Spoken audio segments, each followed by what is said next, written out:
他今天给我讲了一故事，哎，想听吗？什么故事啊？说一个士兵爱上了一个公主，然后这公主呢，要让这个士兵站100天来表达他的忠心。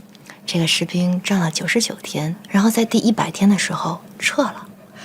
我听过，他用99天证明对公主的爱，用第100天证明自己的尊严。我觉得他太牛了，真的。别说我了，说说你吧，好点了吗？本来是我都没想起来了，你这一说吧，我又想起来了。好，那不说了啊！哎呀，我还不了解你吗？你这个人单纯，那么专一，哪那么快就能忘了呀？哎，不过我看书上说呀，这个治疗失恋的最好方法就是开始一段新的恋情。问世间情为何物？子曰：废物，废物。这个孔子说的。哦，好的。可儿、珊珊，吃饭了。哎，来了。吃去吧。废物，走。请进。哎，小可，来坐。小可，我知道你向陈家提交了一份辞职报告，我可以很明确的告诉你，我没批。你很聪明，工作又很认真，像你这样的人才正是我们公司所需要的，也是重点培养的。而且我知道你特别喜欢这份工作，因为它跟你的大学专业又很对口。我们公司对于提升你的价值和体现你的才华都是极好的一个平台。我希望你不要轻易的放弃。我知道你之所以想辞职，是因为跟陈家之间有些私人的小误会，但是现在陈家走了，你们之间的误会就不存在了，所以辞职的事情就当它没有发生过。现在总公司决定，陈家之前的工作由我全面的接管，我需要你的支持。小可，不要因为一些私人的小误会而跟自己的工作过不去嘛，这是一种不成熟的表现。好好干，公司不会亏待你的。而且我要告诉你一个好消息，基于你前段时间的工作表现，公司决定提升你为项目主管。这么短的时间，你就可以被晋升为主管，这是很多人求之不得的。再说了，现在求职竞争这么激烈，你何必轻言放弃一份自己又喜欢、待遇又不错、发展空间又大的工作呢？你可能对我有一些戒心，我不否认。之前我对你有过好感，甚至想追求你。不过你的态度让我明白，我们只能是工作伙伴，所以以后我会时刻提醒我自己，注意把握好度。那么以前的事情就让它翻篇吧，以后我们一块努力工作，好不好？哎呀，虽然你在笑，但是我发现你不太信任我。没关系，时间处久了以后，你就会知道我是一个值得信任的人。谢谢你，许总。我想好好考虑一下，可以吗？不要考虑了吧。小可，你可是公司上季度的最佳员工，如果我一上任，我们公司的最佳员工就走了，你说我怎么向大家交代啊？你就当给我个面子，待会儿我们约了一个广告公司的老总，你跟我一块儿去吧，人都已经来了。你不说话，我就当你答应我了。走吧。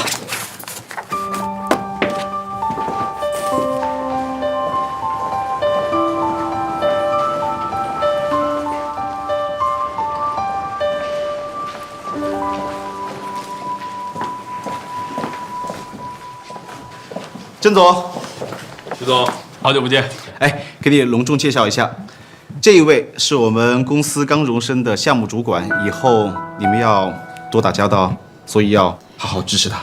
小可，郑总。你好，郑海潮。你好，邓小可。来，请坐，请坐。好。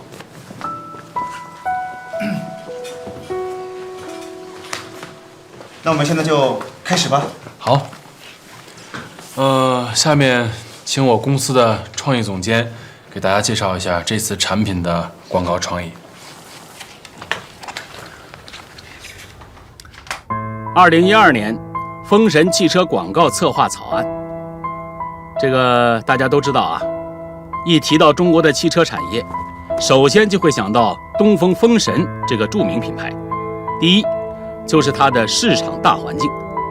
中国中档家庭轿车市场已经进入了发展期，品牌众多，竞争非常激烈。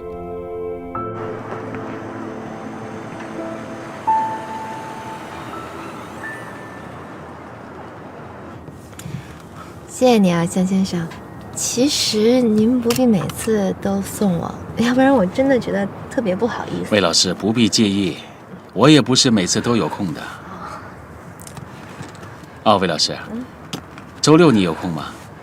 周六啊，什么事儿？我想带甜甜，邀请你和我们一起去坝上骑马，你看怎么样？不方便吧？没什么不方便的。我觉得你和甜甜在一起的时候比较能打开心扉，我想给她有一个愉快的周末。你能理解一个做父亲的心情吗？真的不方便吧？其实坝上并不远的，开车几个小时就到了，当天就可以来回。如果玩得高兴的话，还能多住一天，第二天才回来。当然，以不耽误你的学习为前提。啊，我倒没什么事儿。那周六我们见。行，你太客气了，向先生。哦，对了，骑马的东西我帮你准备，咱们周六一早出发。好，那到时候见。到时候见。我先走了。再见。再见。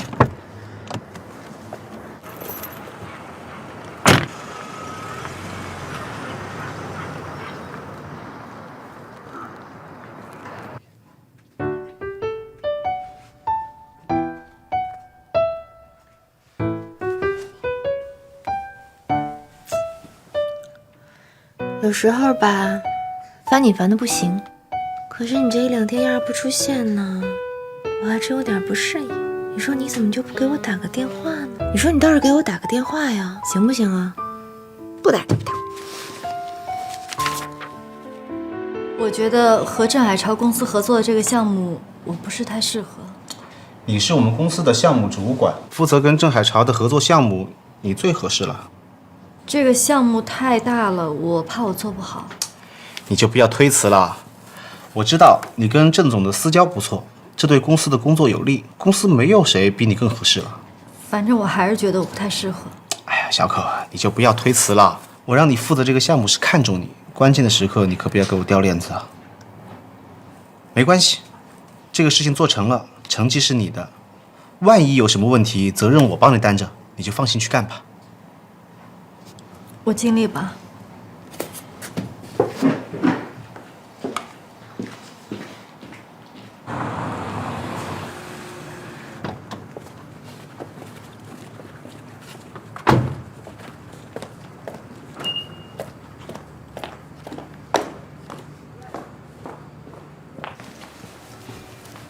超哥，风神公司的代表过来了。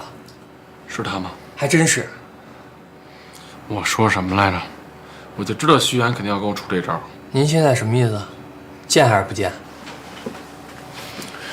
当然见。董主管的意思大家都听清楚了吧？那就分头工作吧，抓紧时间。好，辛苦大家。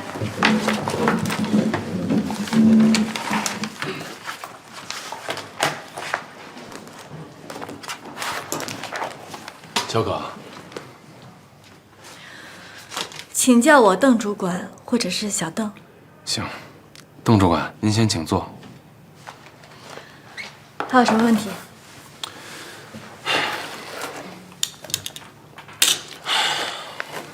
邓主管，从现在开始呢，你负责我们这边的工作，咱俩以后见面的机会呢就越来越多了。你老这么冷着，不合适吧？这是工作的正常距离。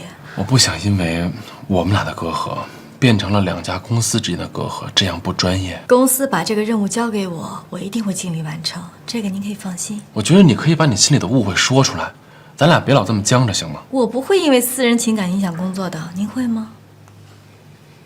我有可能。那这就是您的问题了。作为工作合作伙伴，我必须提醒您调整好状态，以免影响工作。不是，你能不能不老一口一个工作合作伙伴的？我觉得这样特别没劲。不是吗？咱俩底线应该还算是朋友吧？工作上还是简单点吧。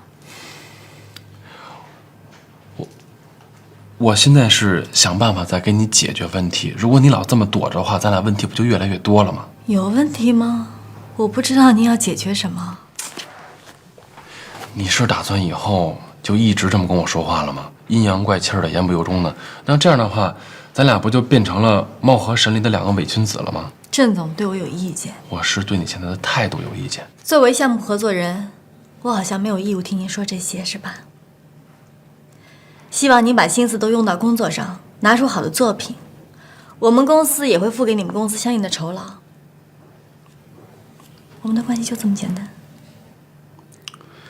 你既然这么烦我，你干嘛要接手这项目呢？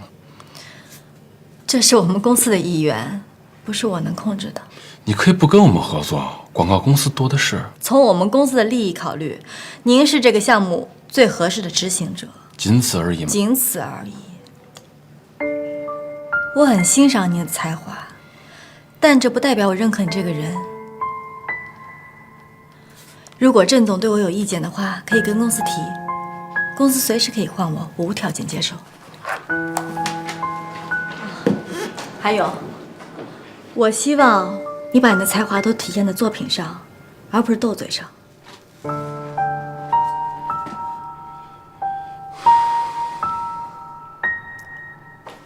赵哥，这是您要的参考资料，给您放这儿了。搁这儿吧，我一会儿看。没什么事的话，早点回去吧。我不是还得送您回去呢吗？今天就算了吧，我估计我这儿不一定到几点呢。赵哥，这邓小可一上任，您这工作压力是成倍上涨啊。他今天上午那气势你也看见了，如果不上点心的话，估计咱这单生意可能就不是咱们的了。您说徐总派他过来，是恶心咱呢，还是拍咱马屁呢？徐岩又不是小孩了，没必要派一个女的过来恶心我吧？那他什么意思呀？我是觉得，我跟小可呢都是陈家的人，徐岩又跟陈家不对付，正好借这一招呢，把我跟邓小可一网打尽。那咱跟风神还签着合同呢，这总不能说毁约就毁约吧？所以合约上有解除条款，如果3次的方案被否定，那么甲方就有权单方面解除合约。我估计徐岩就是憋这招呢。那这不还有邓小可把关的吗？他总不能公报私仇吧？那倒不至于，他也没长这么多心眼儿。可关键问题是，邓小可经验不足，权力也没有陈家大，根本扛不住事儿。如果徐岩借这个机会找到点纰漏，跟老板一汇报，咱就可以跟着小可一起打包滚蛋了。然后呢，徐岩再换上自己的客户，照样可以捞一大笔。赵哥，听您这么说，咱们这次真的完蛋了。那倒也不至于，我跟风神的老板呢也有一些交集，知道他们喜好什么。如果咱们的东西好，我相信徐岩想坏咱们也没那么容易吧。我觉得啊，您现在就赶紧找那邓小可说清楚，讲明利害关系，让他知道到底跟谁是同一战壕的。哎呦，我现在跟他说，他能听吗？那我去。哎呦，你去就更没用了。我说都没用，你去能有用吗？那个死马总得当活马医吧？现在小可呢，只跟我谈工作，我想想办法，只能在工作上让他回心转意了。放心吧，我心里有数，你先忙去吧。行，那你也早点回去休息。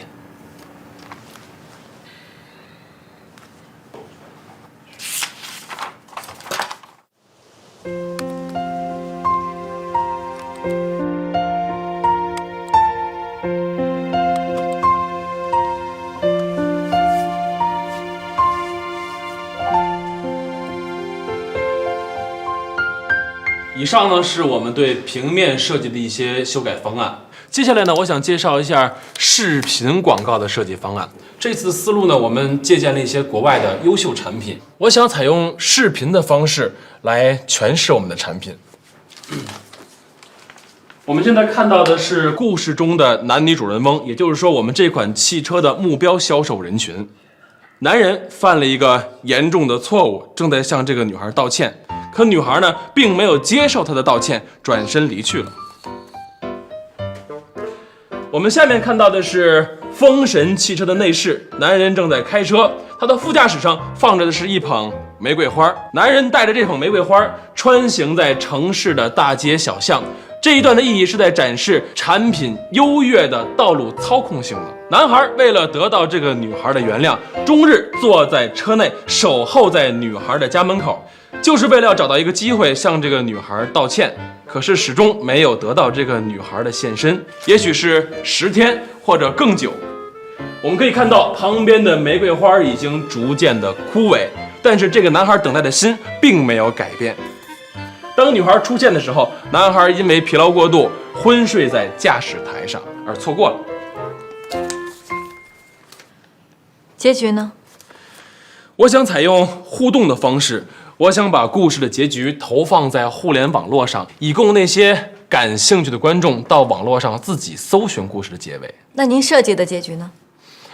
我设计的结局有2个，一个是男孩最终没有等到这个女孩，女孩也没有原谅他，2个人各奔东西，最后各自开始了新的生活。第2个结局是男孩及时醒来，追上了女孩的车，说了他想说的话，女孩也原谅了那个男孩，于是他们2个开始了幸福的生活。您更倾向于哪个？我想把这个权利留给你，你倾向哪个结局呢？我们要通过这个结局传递给观众一个价值观，所以需要好好考虑一下。好，那么咱单说你吧，你会选择哪个结局呢？那要看这个男的错在哪儿了。这个男孩犯了很严重的错误，而且深深地伤害了这个女孩。这样的话，这个男孩应该知道，有些错误是不可原谅的。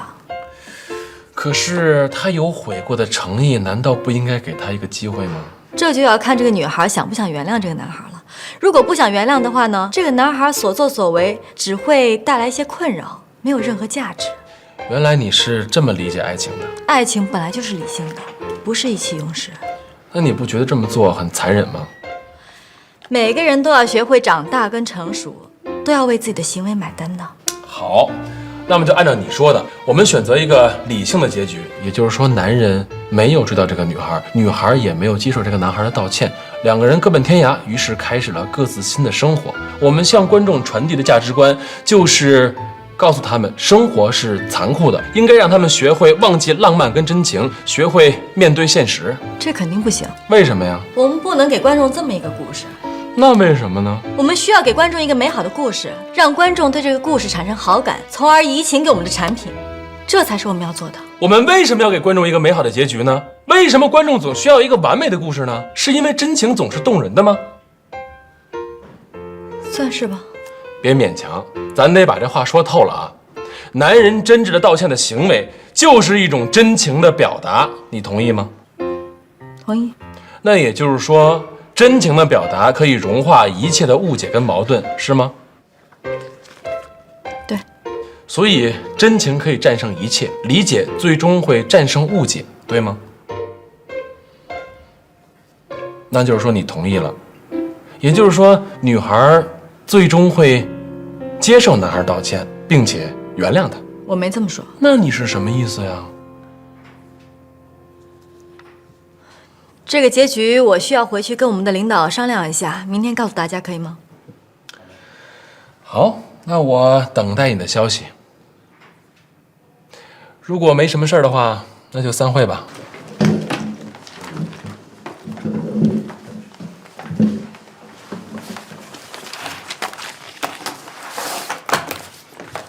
邓主管，我能请你喝一杯吗？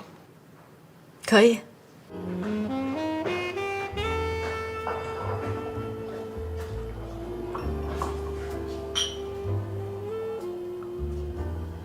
郑海潮，我特别讨厌你这种公私不分的行为。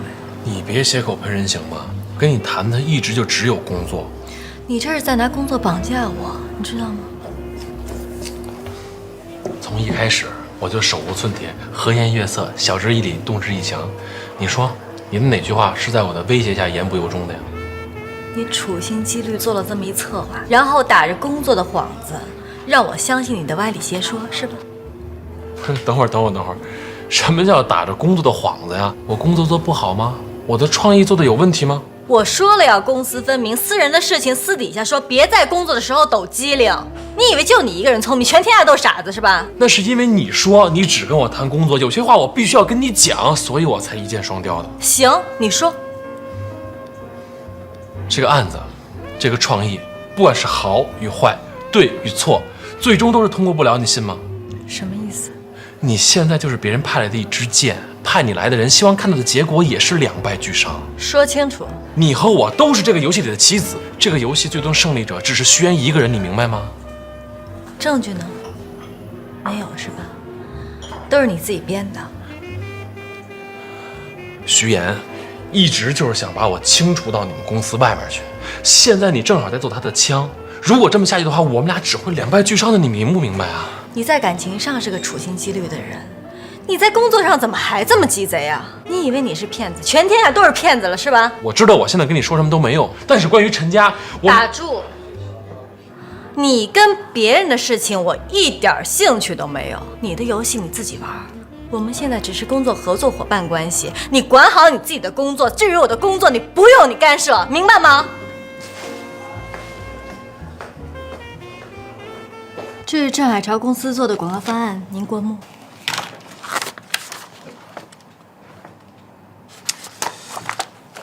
这个不行。为什么？你问我，难道你不知道我要什么吗？后面还有一个方案，您可以看一下。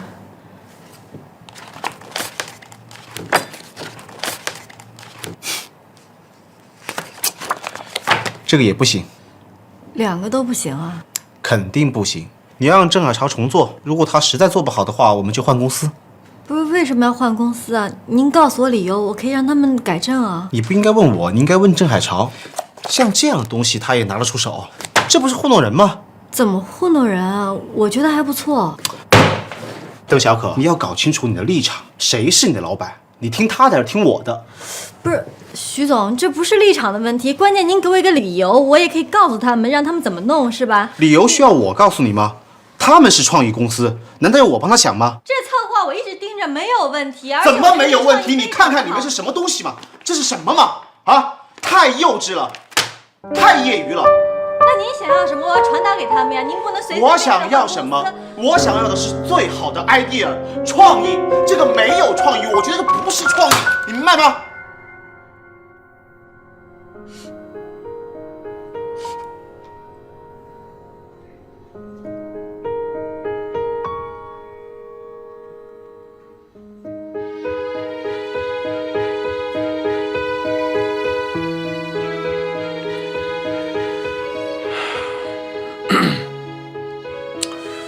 您这都半个多小时没说话了，能跟我说点什么吗？人电视剧的情节吧，都说这站在窗口的吧，就属于对生活绝望的。下一场戏呢，就应该是在这个救护车上。您不会那么想不开吧？你觉得我有能力吗？你指哪方面？工作上。我觉着你在执行方面还是挺有能力的。你没有碰到一个优秀的领导，如果碰见了，我相信你还是能出一些成绩的。可惜啊，你命没那么好。对，我碰到徐岩了。在我感情最受挫的时候，我把所有的重心都移到了我的工作上。我需要得到认可，可不管我做出什么努力，结果都是已经定了。我认为我很用心，我对我们的策划也很有信心，可这没有用。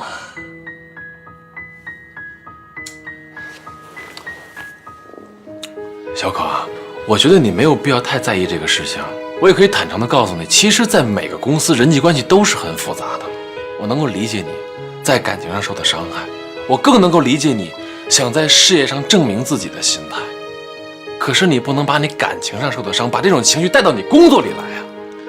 所以我建议你，先调整好你的心情，再调整你的事情。我的心态跟工作有关系吗？小可，你现在承认不承认？你就是把你感情上受的伤害，把这样的情绪带到你工作里来了，你不承认吗？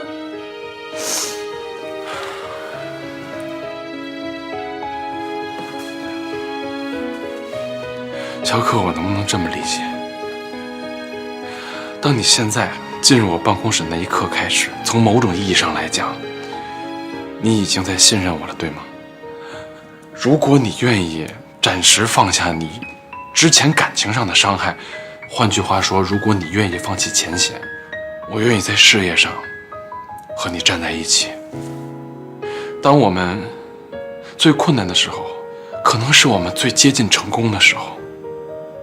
所以小可，我愿意现在和你一起度过这样的困境。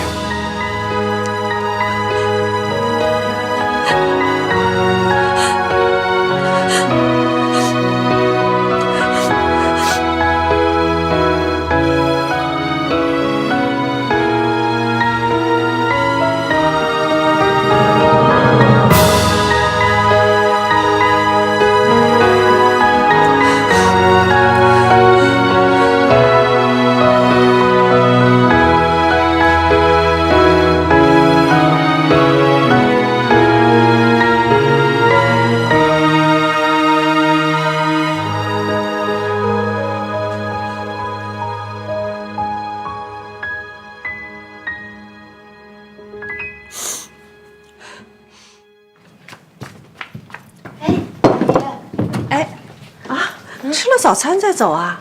我不吃了啊，忘了跟您说了，那个今天我得跟朋友去骑马。骑马啊？这多危险呢！女孩，没事，哎，我拿个这个走。小姨能问一下吗？嗯，是跟他大奔吗？不告诉你，走了啊。你小心点啊！啊，我知道了。哎呦我天，女孩子骑什么马呀？哎，甜甜，不要把头伸出去，太危险了。危险！我们把窗户关上。哇，狮子王！我是不是也是啊？大死的小狮子。哎，魏老师啊，你骑过马吗？啊，我在电视上看过，但是自己没骑过。甜甜倒是骑过啊，真的？你会骑马呀？那你一定要教我，好不好？好，拉钩来。拉钩掉掉，100年不许变。我妈妈以前也带我也骑过马哦，真的。甜甜，你忘了，爸爸也带你去骑过呀。我现在说的是妈妈，没说你。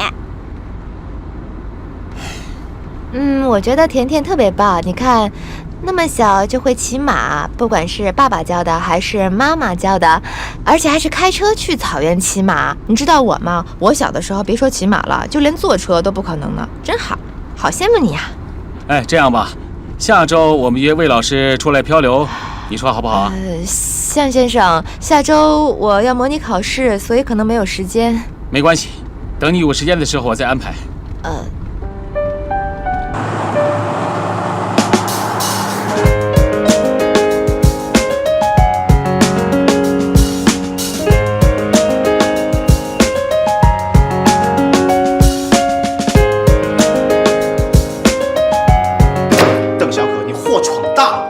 你知道这意味着什么吗？你不仅害了你自己，还害了郑海潮的公司。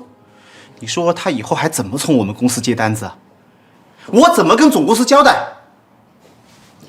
你不要想说，你听我说，你们不经我同意擅自发布本公司的产品广告，这是严重的侵权，我可以起诉郑海潮。喂，许愿吗？杨总啊。风神汽车最新的那则广告，我已经看见视频了，非常的成功。我们要加大力度，全面投放市场啊，同时还要奖励你。谢谢杨总鼓励啊，不客气啊，我们会继续努力的。好，那就这样啊，杨总再见。哎，再见。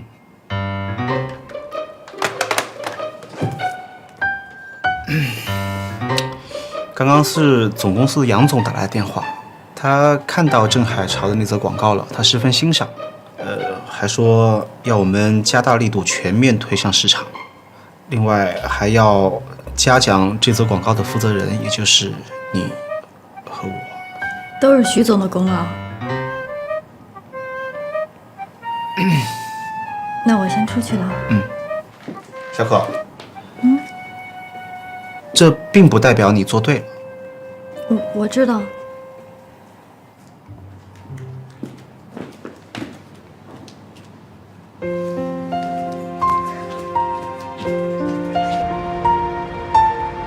你的创意，你的功劳，都是你的创意好，都是你胆儿肥。我和陈家，我知道。我是想说，我和陈家没什么。我说了，我知道。嗯。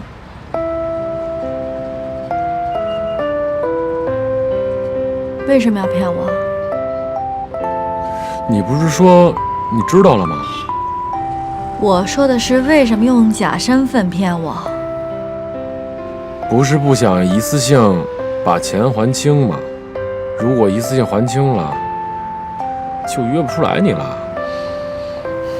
那你也不用耍心眼儿啊。不耍心眼儿，不就见不着你了吗？光明正大约我不行啊。因为你守着一份长期的爱情约定，所以没法光明正大的约啊。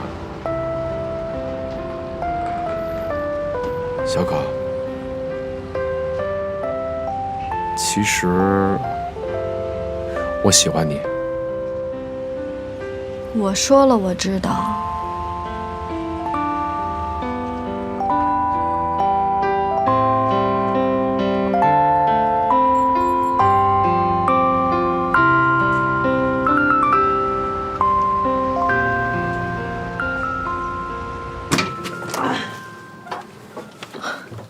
小姨好，刘旭刚。对，那个找珊珊。对，我找珊珊。她没在家，你不知道？没在家。没事儿，既然她出去了，我能跟小姨聊两句吗？跟我聊啊？我聊什么？进来吧。谢谢小姨。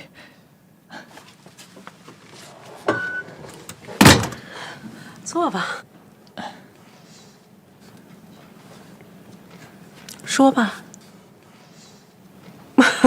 不是你说要跟我聊聊吗？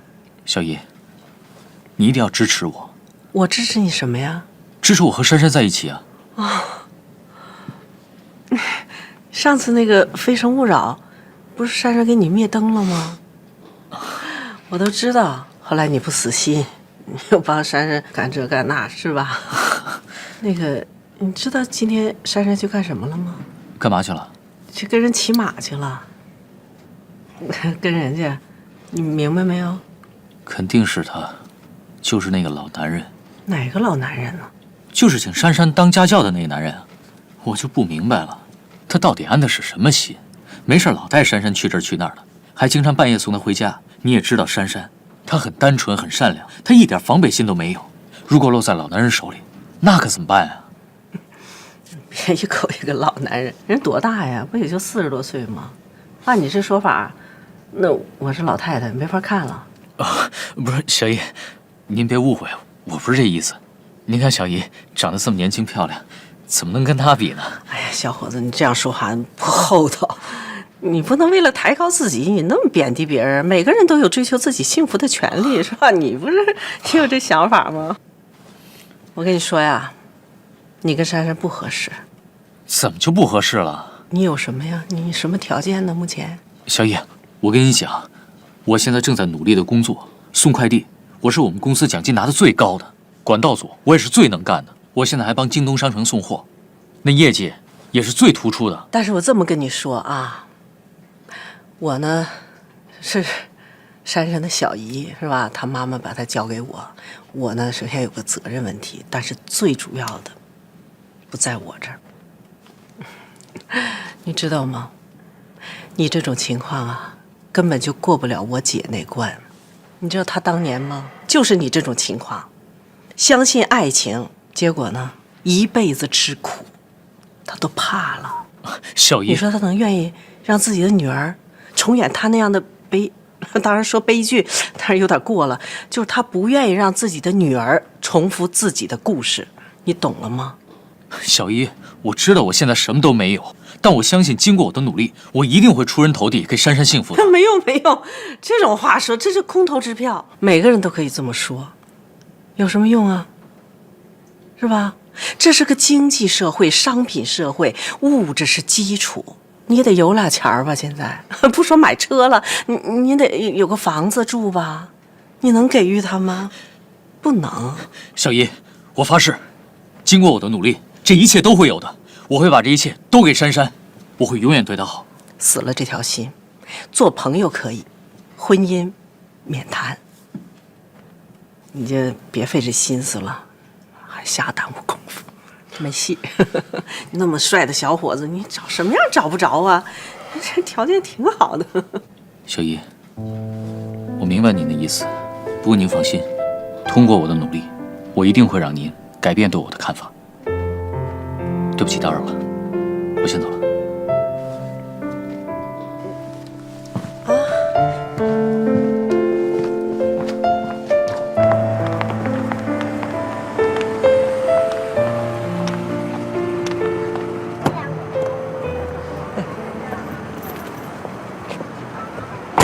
谢谢你啊，夏先生。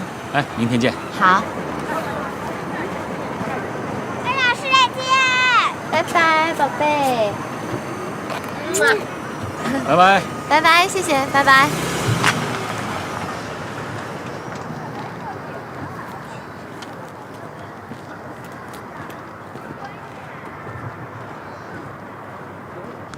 哎呦，吓我一跳啊！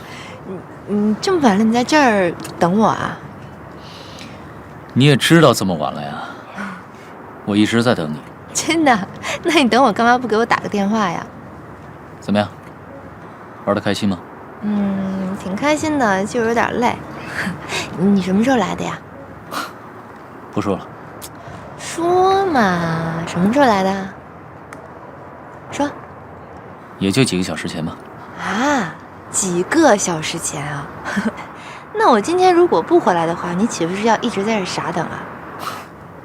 对啊，我一个人在这傻等着，人家在外边玩得开心着呢，豪车接送，又是草原，又是骑马，玩的都不认识家了吧？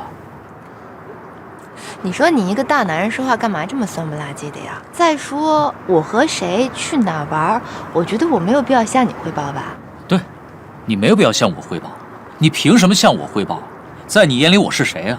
你干嘛呀？干嘛跟我这样说话呀？我不就是跟去骑了一个马？你不用跟我解释，你也不需要跟我解释什么。我知道，你不在乎是不是去骑马，你在乎的是跟谁去骑马。我也能理解，一个离婚的黄金单身汉，能把你的生活改变成什么样，我都清楚。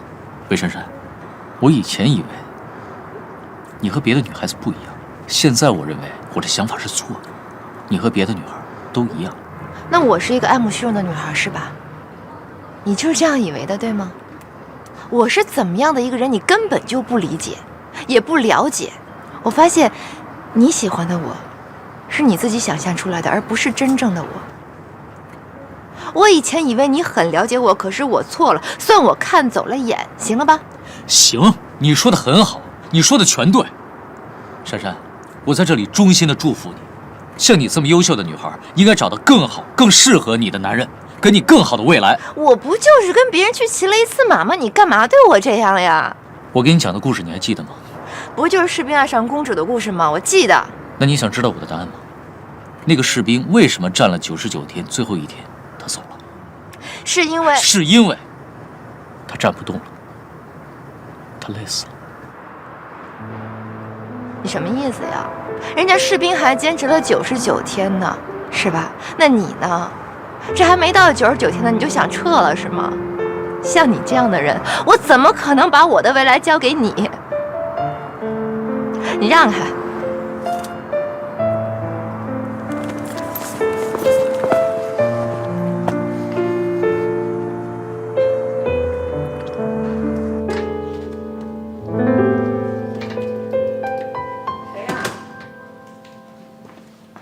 我小姨呀，珊珊回来了。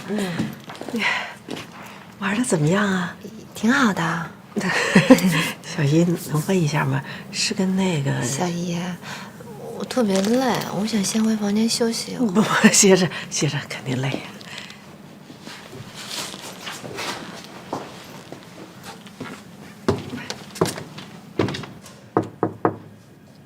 爸爸，妈，可儿啊，珊珊回来了。哎这情绪不太对，你去看看呗。操死心了。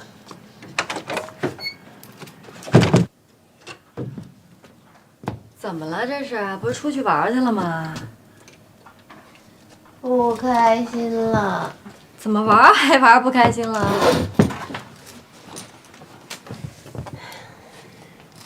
你说哈，我陪他们去骑马，完全是为了那孩子。我觉得甜甜挺可怜的，想帮帮他。我刚才在楼下碰见刘旭刚了，莫名其妙的跟我说了一堆话，他凭什么那么跟我说话呀？这人一看就是太喜欢你了。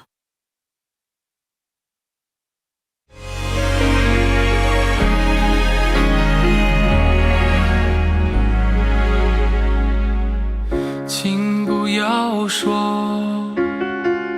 我熄灭了夹在指尖的烟火，转身回头看了一眼日落，眼神还是温柔，向谁诉说你的难过，还是能牵动着我，而我只能沉默，埋在角落，假装一种洒脱。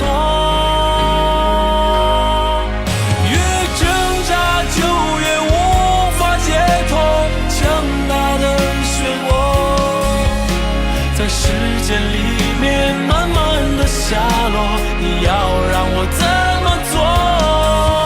越执着就越没有结果，说不出是谁的错，怪自己还是怪一句承诺，我不准我一笑而过。